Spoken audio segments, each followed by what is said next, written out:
पुण्यातील घोले रस्त्यावरील राजा रवी वर्मा कलादालनात 7 मैत्रिणींनी एकत्रितपणे आयोजित केलेल्या हार्ट टू आर्ट नावाच्या कला प्रदर्शनाने कलाप्रेमींना एका रंगाच्या मेळाव्यात घेऊन गेला। या कला प्रदर्शनात 70 कलाकृतींचा समावेश होता, ज्या विविध कला माध्यमांमधून आणि पद्धतींमधून साकारल्या गेल्या। कलाकारांनी निसर्गाचे सौंदर्य, मानवी जीवनाची गुंफल आणि प्राचीन वस्तूंची भव्यता यासारख्या विविध विषयांवर आधारित कलाकृती सादर केल्या। हार्ट टू आर्ट हे कला प्रदर्शन कला आणि सर्जनशीलतेचा उत्सवच नव्हता, तर कलाकार आणि कलाप्रेमी यांच्यातील एक अद्वितीय संवाद साधनही होते। प्रदर्शनातील कलाकृतींचे सौंदर्य आणि कलाकारांच्या कल्पकतेचा आढावा घेणारा पहा न्यूज अनकटचा हा स्पेशल रिपोर्ट। आम्ही 7 जणींचे 7 रंग दाखवलेत।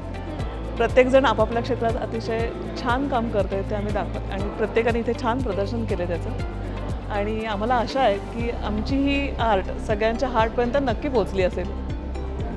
नमस्कार, पुण्यातल्या एका कला प्रदर्शनीमध्ये सध्या आपण आलेलो आहोत, ज्या ठिकाणी वेगवेगळ्या प्रकारचे पेंटिंग्स आपल्याला बघायला मिळत आहेत। हार्ट टू आर्ट या शीर्षकाखाली हे सगळे पेंटिंग्स आपल्याला बघायला मिळत आहेत। या पेंटिंग्सचे काही कलाकार मंडळी आपल्यासोबत आहेत। मॅडम, काय सांगाल, नेमकं हार्ट टू आर्ट काय संकल्पना आहे? हार्ट टू आर्ट संकल्पना म्हणजे अशी आहे की आम्ही 7 कॉलेजमधल्या मैत्रिणी आहोत। तेव्हापासून एका आर्ट स्कूलमध्ये होतो एका वर्गात।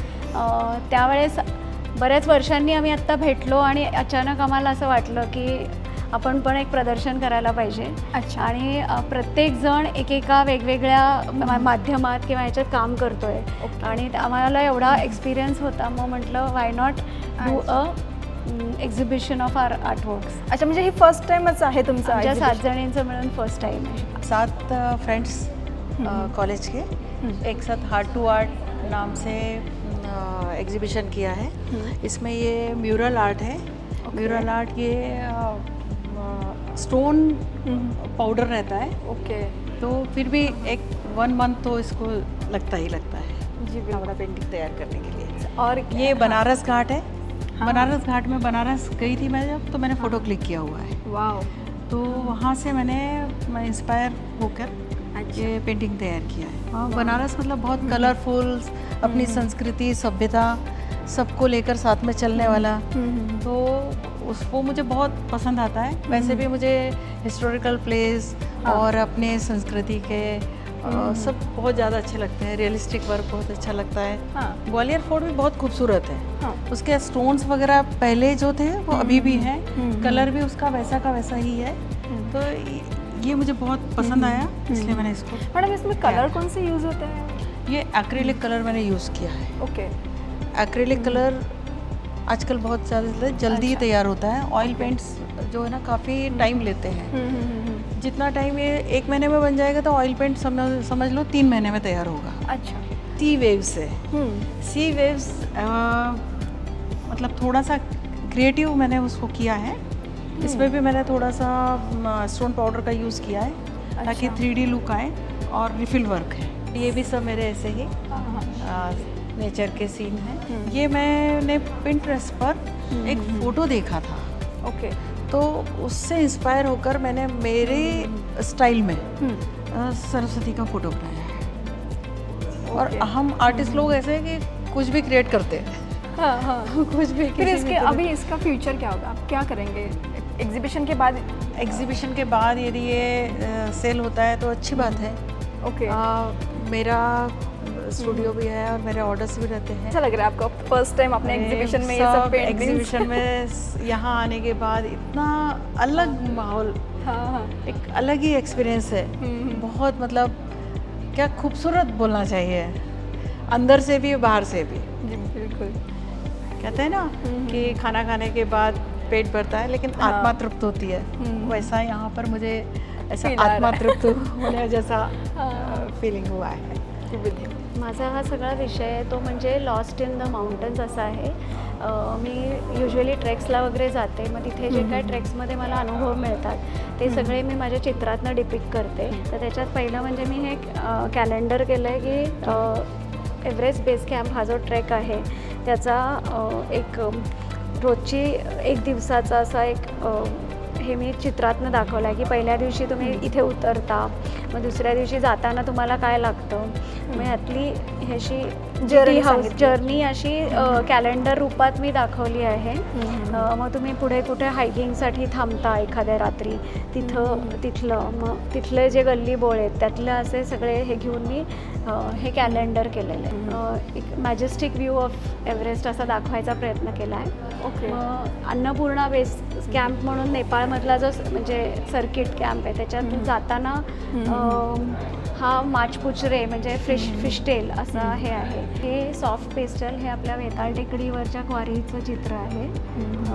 ते मान्सून्समध्ये घेतलेलं आहे. EBC ट्रेकमधले पांगबोशीची मॉनेस्ट्री आहे. नामचे बाजारचे 11,000 फुटावर एक वसलेलं गाव आहे. मग ते तिथे मी गेले होते तेव्हा एक फोटो काढला आणि त्याचं मग म्हणजे ब्लॅक इंक्स आणि वॉटर कलर्सनी केलं आहे. ते एव्हरेस्ट म्हणजे हिलरी स्टेपची म्हणतात त्याचं केलेलं आहे. आणि तपोवनचं माउंट शिवलिंग म्हणून जो आहे त्याचं हे चित्र आहे. अशी सगळी लॉस्ट इन द माउंटेन्स आहे. माझं हे पेंटिंग ऑइल कलर माध्यमामध्ये बनवलं आहे मी. ओके. आणि विषय असा यमुना तेल असं घेतलेला आहे की कृष्ण बासरी वाजवतो आणि त्याच्याबरोबर गोपिका आहेत आणि सगळे प्राणी आणि ह्या गोपिका मंत्रमुग्ध झालेल्या आहेत. तुमचं इमॅजिनेशन आहे हे पूर्ण? हो, इमॅजिनेशन. पण यावरती भारतीय लघुचित्रकला म्हणजे मिनिएचर आर्टचा प्रभाव दिसून येईल. मला तो आर्ट फॉर्म खूप आवडतो, त्याच्यामुळे माझ्या प्रत्येक कामामध्ये थोडा तरी मिनिएचरचा प्रभाव तुम्हाला बघायला मिळेल. असं नटखट बाळकृष्ण आहे, तो माखन चोर नाव दिलेलं आहे त्या पेंटिंगला. की त्याचा तो नटखटपणा जो आहे की गपचूप असा लपून बसलाय आणि माखन त्याला खायचे आणि बघतोय की कोणी आपल्याकडे बघत नाहीये ना. जसं मुलं खोडी काढायच्या वेळेला आधी बघतात की माझ्याकडे कोणी बघत नाहीये ना, बरोबर. मग ती खोडी करायची आहे. तर तसा ते त्याच्या चेहऱ्यावरचे एक्सप्रेशन्स. हे पण तुमचं इमॅजिनेशन आहे ना की फोटोमधून? हे इमॅजिनेशन आहे. म्हणजे आपण एखादे फोटोज लहान मुलांचे बऱ्याचदा बघत असतो, तर एखाद्या मुलामध्ये हा खोडकरपणा मला दिसला ॲक्च्युली, त्यावरून मला ही कल्पना सुचली. मग त्या मुलाच्या फोटोग्राफवरून त्याचा बाळकृष्ण असा साकारला. आणि ही पेंटिंग मला खूप वेगळी वाटली. काय हे? ही शैली परत वेगळी आहे. हो, खूप युनिक आहे. काय आहे नेमकं हे? हे लिंपन आर्ट आहे. लिंपन आर्ट, याला मड अँड मिरर आर्ट पण म्हणतात. आणि ही कच्छची आहे मुळात. ही ओरिजिनली कच्छची कला आहे. तुम्ही कसं काय हे सगळं? मला हा आर्ट फॉर्म आवडला खूप. म्हणजे प्रशिक्षण घेतलं ह्याचं? नाही, हे मी माहिती काढली आणि कलाकार असल्यामुळे आम्हाला माध्यम बदललं तरी असं शिकायची अशी फार काही गरज पडत नाही. थोड्याशा प्रयत्नांनी आम्ही करू शकतो, कारण सवय असते वेगवेगळ्या माध्यमामध्ये काम करायची. यामध्ये नेमकं काय म्हणण्याचा प्रयत्न केला? या लिंपन आर्टमध्ये म्हणजे मी वेगवेगळे प्रयोग केलेत. म्हणजे वेगळे विषय या शैलीमध्ये हाताळण्याचा प्रयत्न केला. तुम्ही जर युजली बघितलं तर लिंपन आर्टमध्ये तुम्हाला जॉमेट्रिकल शेप्स बघायला मिळतील, पण यामध्ये मी ते तोडले.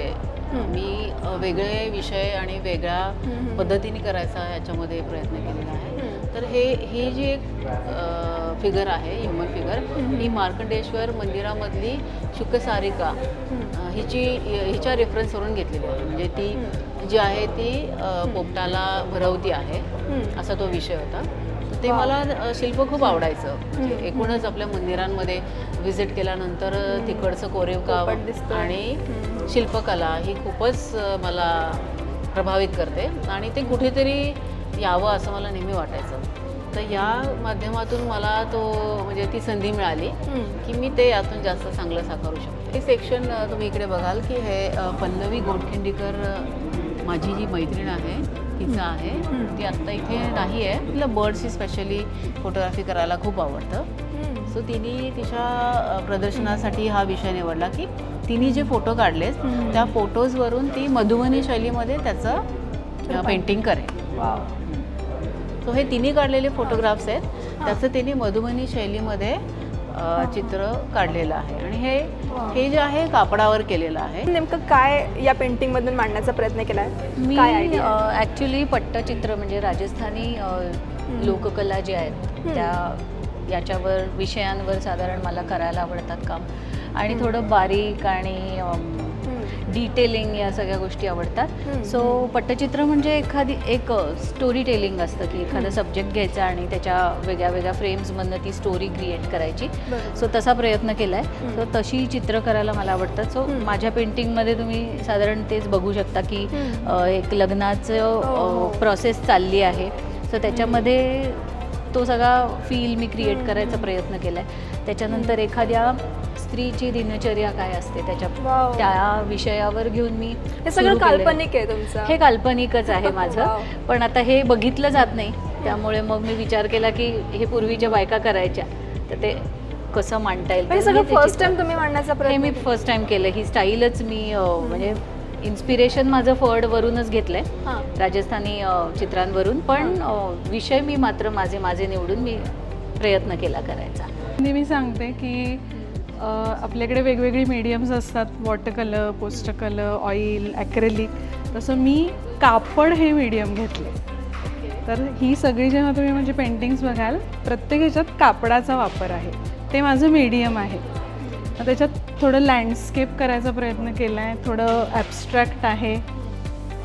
आता इथे तुम्ही बघितलं तर थोडं ॲब्स्ट्रॅक्ट आहे, कापडं एकावर एक चिकटवून असं त्याचा एक इफेक्ट तयार केला आहे. पुढची जी आहेत तर त्याच्यात तुम्हाला कापडापासनं केलेली टेक्स्चर्स, म्हणजे इथे बघा, इथे सुरनळ्या करून त्याचं कापून त्याचं हे केलं आहे. नंतर इथे रोल्स केलेत कापडाचे. हो हो, ही माझी ओरिजिनल आयडिया आहे.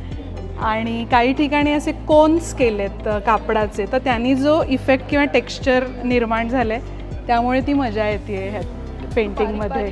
हां, त्याच्यानंतर हे मी ॲक्च्युली फोटोवर मला एक सुंदर फोटो मिळाला होता, तर त्या फोटोवरनं मी करायचा प्रयत्न केला आहे. येलो टू ग्रीन असं शेडिंग त्याच्यात आहे आणि त्याच्यावर नेट लावले, म्हणजे अगदी जवळून पाहिलं तर कळेल की त्याच्यावर एक नेट लावलं आहे, त्यामुळे त्याचा डिफ्यूज इफेक्ट आला आहे त्याच्यावरती. कापडाचे तुकडे करून करेक्ट. कोलाज असं म्हणू शकतो आपण त्याला, फॅब्रिक कोलाज. हे पण एक प्रकारचं लँडस्केप, म्हणजे झाडं आणि त्याच्यातली छोटी छोटी फुलं, हे सगळं कापड आहे मागचं. आणि हा पुढचा आहे तो पेपर आहे, तर त्याच्यात त्याचा मिलाफ केला आहे, पेपर आणि कापड.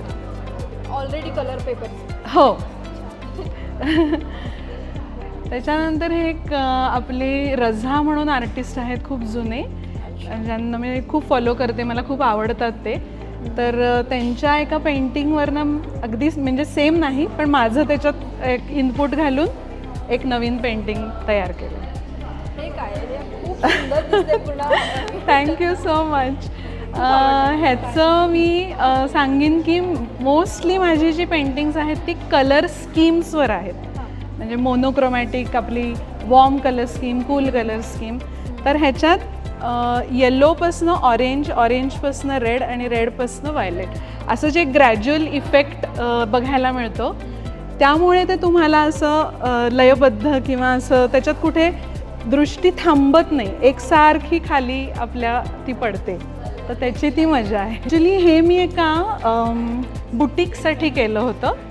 म्हणजे त्याची आयडिया अशी होती की वेगवेगळं कापडं, म्हणजे सपोज आपण म्हणतो व्हेजिटेबल प्रिंट्स आहेत, लखनवी आहे, नंतर शिबोरी आहे, आपलं सिल्क आहे, असे वेगवेगळे कापडं आणि त्याचं एकत्र करून त्याच्यासाठी तयार केलेलं होतं.